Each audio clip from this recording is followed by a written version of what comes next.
So in effect, both these systems are good, but they're both bad because no system is going to be perfect.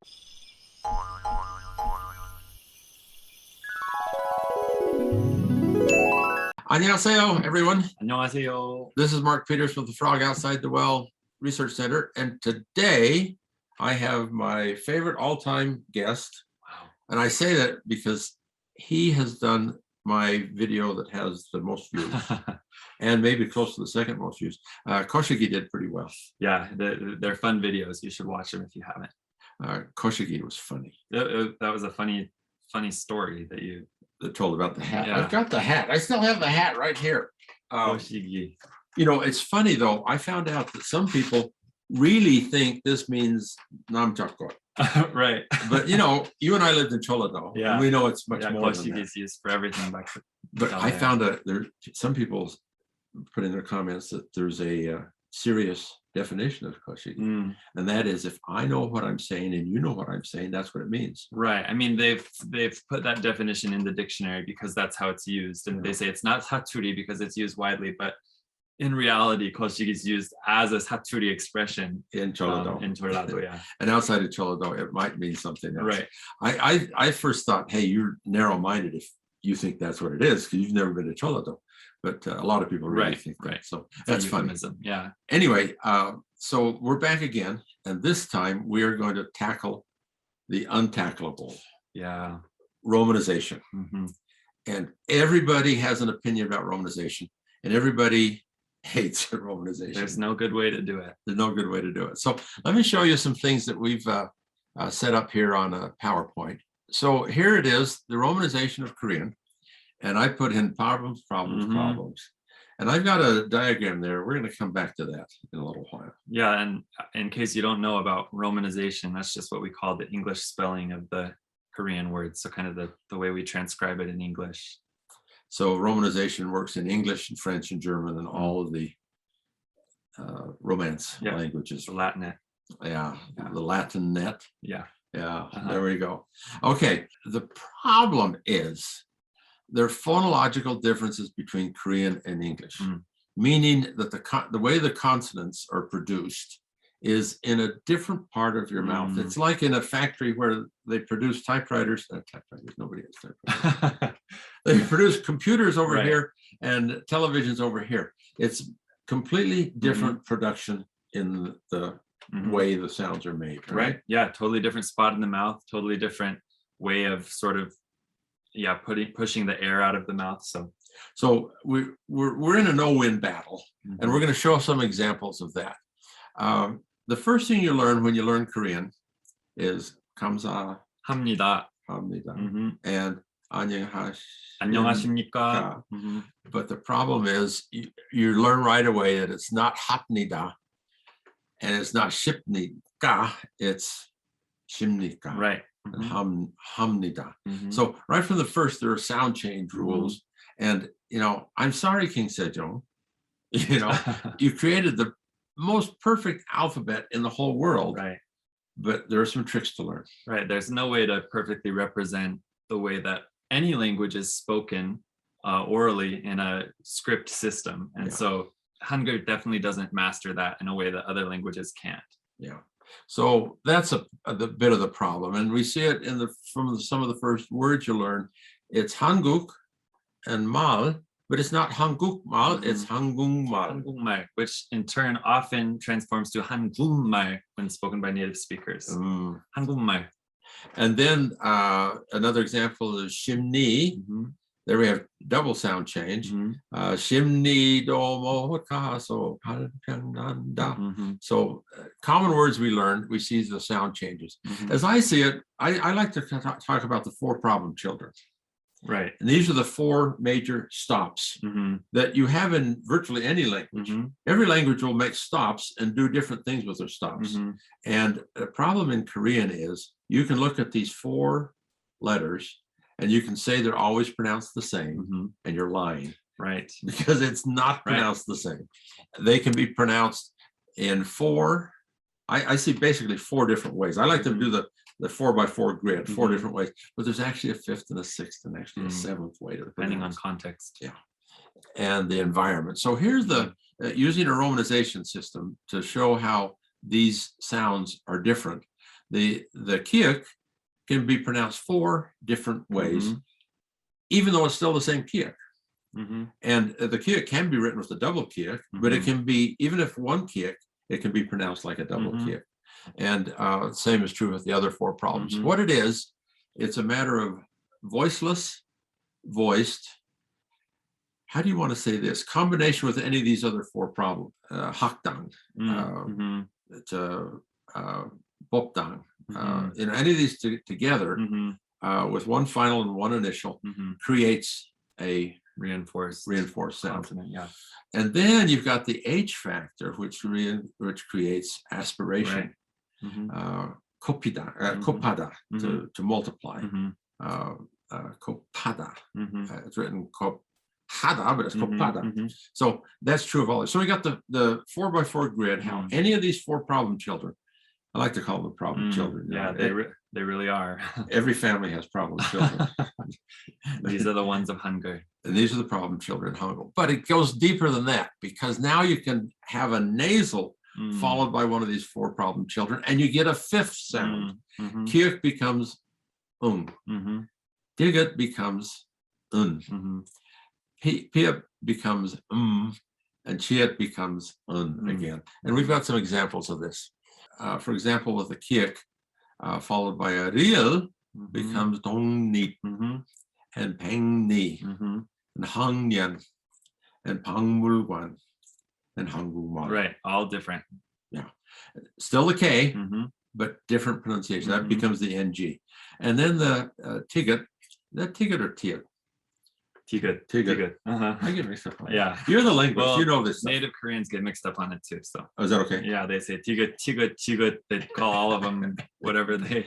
Yeah. So anyway, for example, pannanda, and the bottom one channanda, and then the piep, pomyul, shimnyan, shimman. So the real, the nian, and the mium all create this nasal, which changes the sound. So these 4 consonants, written this way, they don't change the spelling, can give you 5 different sounds. And the problem is, a native speaker who looks at this is going to say, no, it's just the same as it always is, because you don't think about the fact that when I say 동립 or pengni, I'm not saying it the way that it looks like it's written, because that's just how I've always said it, and that's how I've always read it. So until someone points out that it's actually, instead of saying 독립, you're saying 동립, then you don't really realize that that's what's happening. Yeah, it's really interesting. This is very natural to Koreans. One of my favorite examples of this is the island off the south coast of Korea, Jeju. Jeju. Right. Jeju. And the English ear hears that as a CH, a voiceless sound, and a J, which is a voice sound, right? Jeju.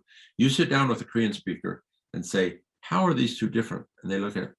They say they're not different, They're right? not different. Right. They're the same. Exactly. Initial CH, medial CH. To further complicate things and to be a bit of a whiner about this, I like to point out that Hangul, I love Hangul, I love King Sejong, greatest monarch ever in the world. But he misses a couple of things. You don't have the voiceless F and the voiced V. Those are the same thing as far as Korean pronunciation would be concerned. And yobaseo, you don't have a voiced S sound, which is a Z. And they talk about the triangle having been that once, but that's problematic. Right. You know, a lot of these sounds, Koreans will say, oh, some of the ones that got removed from Hangul that were there originally were more equal to the TH or to the Z.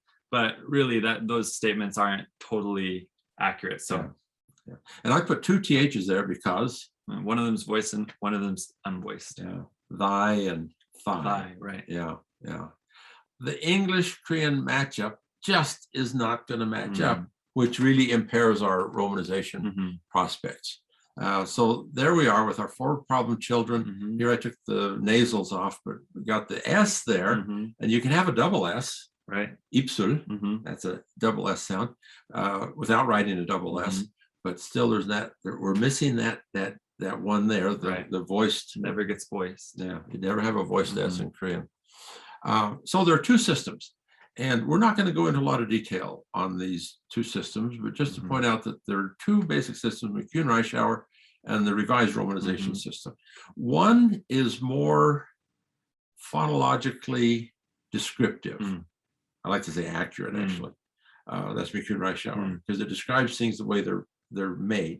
The other is easier and more straightforward. Right. And so Koreans tend to like the revised system. Scholars tend to like the McCune-Reischauer system, and then there are the linguists who like. We use a different one called the Yale system, which isn't helpful to anyone else. It's a system that's internally very interesting, very consistent, but frankly, it's ugly. Right, it's very ugly, and it's not readable for an English speaker. It's more of just a character by character representation of the sounds. All linguists use it. It works for linguists, but not for anyone else. So basically two systems. Right. And the second one here, the revised Romanization system, is the one that's pushed by the Korean government. And that's why on road signs in Korea, this is the one that you'll see on any kind of official spelling. Now, it used to be before 1987. No.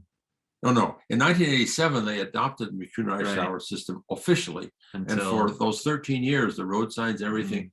But in Korea, they hate all the little diacritical marks, and that's a pain to pay attention to. Whereas the revised system is just straightforward and easy.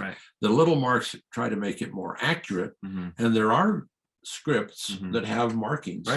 But it doesn't fit the Korean context. You know, I've often thought Korea really missed an opportunity. If they had taught the way the McCune-Reischauer system works in school, so that people would know it and understand it, everyone have a better understanding of their own linguistics. But they missed that opportunity by just saying, hey, it's too hard.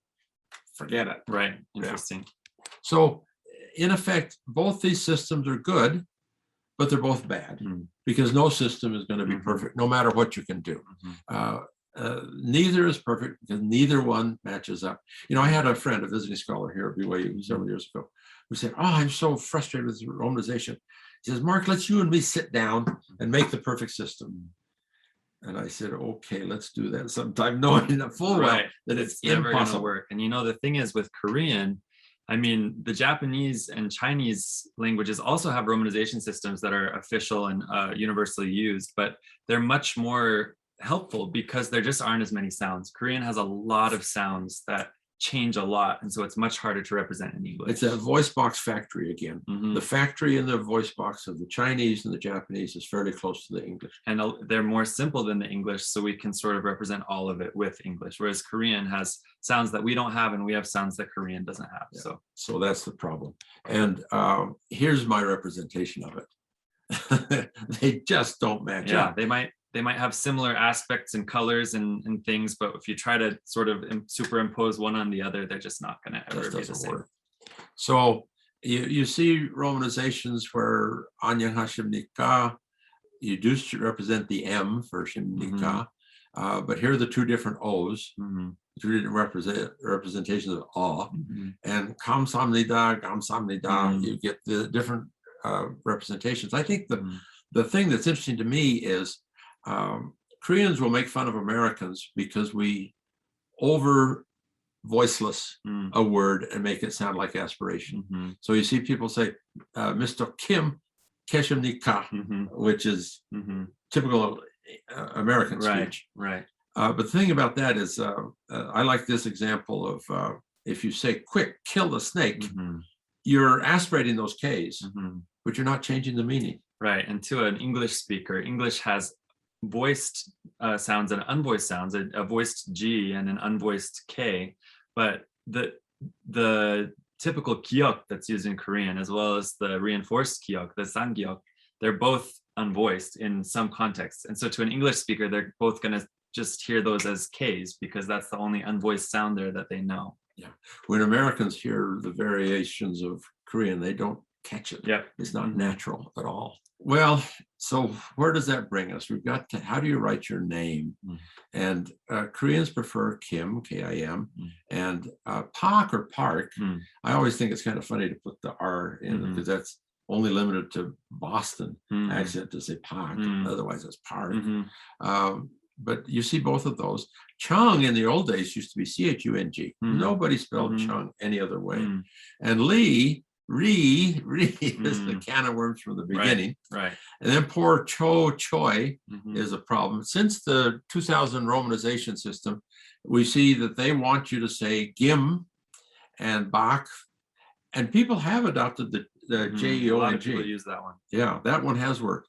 But in the 2000 system, E is just I. The letter I. And nobody's going to look at I and say E. Right. So in McCune-Reischauer, they said, well, let's make it Y-I. And here again, that's both good and bad. The famous scholar on the 5001 note, E.E., his name is Y-I because that's his surname. And then I, because that's his given name, which is given as just I. So there's no way to win on this. That's the E. And then Che, McCune-Reischauer says put an aspiration mark, Che. The 2000 system says just C-H-O-E, but still a lot of people like the C-H-O-I, which comes out Choi in America. Right, people say Choi. No matter what you do. I'd recommend people spell C-H-E if you want to get good pronunciation. If you do C-H-O-E, Cho rhymes with Joe. Yeah, what Koreans have to understand is English isn't a phonetic language. The English alphabet isn't used phonetically, which means that when English speakers see certain spellings in different contexts, they're going to pronounce it differently. And what happens a lot of the time is an American or a British or another English speaker will see a Korean name and they'll think, oh no, this is a foreign name, so I need to pronounce it differently. So even if you try to represent it as close to another phonetic pronunciation as you can, an English speaker might just try to say it weird on purpose to make it seem more foreign. And so then you're just left with a mess a lot of the time. But when you see it spelled out there and you think, oh, it's Korean, people just want to say it weirdly. And then let's just touch on vowels for just a moment. The problem with vowels is you have 5 English vowels and basically 7 Korean vowels. There's more than that, but basically that's the issue. You have 2 O's and 2 U's. And in McCune-Reischauer, they said, okay, let's mark one of the O's with a diacritical mark. Either that's a micron or a brev. But the 2000 system says, no, let's use a double letter, which is acceptable but problematic. Right. Yeah. And what's the problem with it? Well, EO as O is based on the French spelling of soul. And you and I both point this out to people all the time, that soul is not S-E-S-E-O-U-L. It's S-E in the French is saw. That's a perfect saw. Right. And to get along, ooh, you have to go O-U-L. So soul in French spelling is really saw-ul.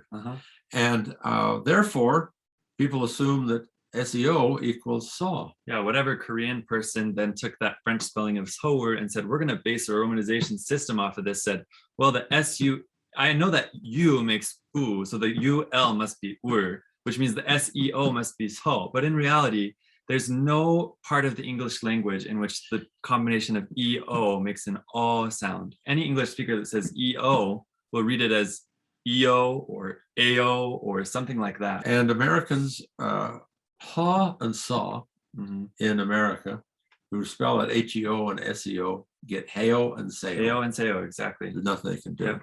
So E-O does not equal aw. So, well, there we are. This is a fairly pessimistic approach. Right. It's just unfortunate that it's never going to be perfect. But I think the important takeaway is that you shouldn't assume that an English speaker that has access to a romanized version of Korean is going to know what it says, because it just doesn't really work in English. Yeah, it just doesn't match up at all. And that's the point. So you got to romanize, do the best you can, adopt the system that you prefer. In academics, they still like McCune-Reischauer in many cases, but in what, 90% of the cases, we're committed to the government system, the 2000 system. And just use it and use it the best you can. But for learning, for teaching Korean, never, never, never start in romanization. If you're trying to learn Korean and you're sort of setting off on that journey, don't even try to look at any romanized sources. Just learn Hangul. Sejong himself said, you can learn it in a day if you're smart, you know. So just sit down and learn Hangul and your journey will be so much easier. There you go. And there are a lot of people who, through the K-pop movement, I'm going to do a video fairly soon on Yummy's restaurant having a Korean language class in the restaurant. Oh, really? Amazing. They've got like 20 people that come in once a week and practice learning Korean. Yeah, you know, every other language in the United States that's taught as a second language at the high school and college level is decreasing in enrollment. And Korean is going Korean's up. The only going one up, that's exactly. going up. That doesn't mean Korean has more students than other languages. It just means the others are all decreasing and Korean's gaining popularity. Yeah. So that's the way it is. So you're looking at two people that love the Korean language. We've lived with these frustrations that we're talking about, and we encourage you to not be frustrated, but just accept that's the way it is, and this is why it's that way. And our 교수님 has seen so many different iterations of romanization pop up over the years, and none of them have worked. So we don't expect that to happen anytime soon. That's right. It'd be better if all English speakers just learned Hangul. That'd be great. From the beginning. Yeah. So that's our view of learning romanization. It's kind of a no-win proposition, but it's very, very interesting. Yeah, and Dr. Peterson has seen all of those sort of different versions pop up over the years. And he can tell you as well as anyone that none of them is going to be perfect. But you just have to live with it. So thanks, Derek, for coming in again today. Thank you for having me. It was a lot of fun. It was a lot of fun. Thank you. We'll see you all next time. 감사합니다. Bye.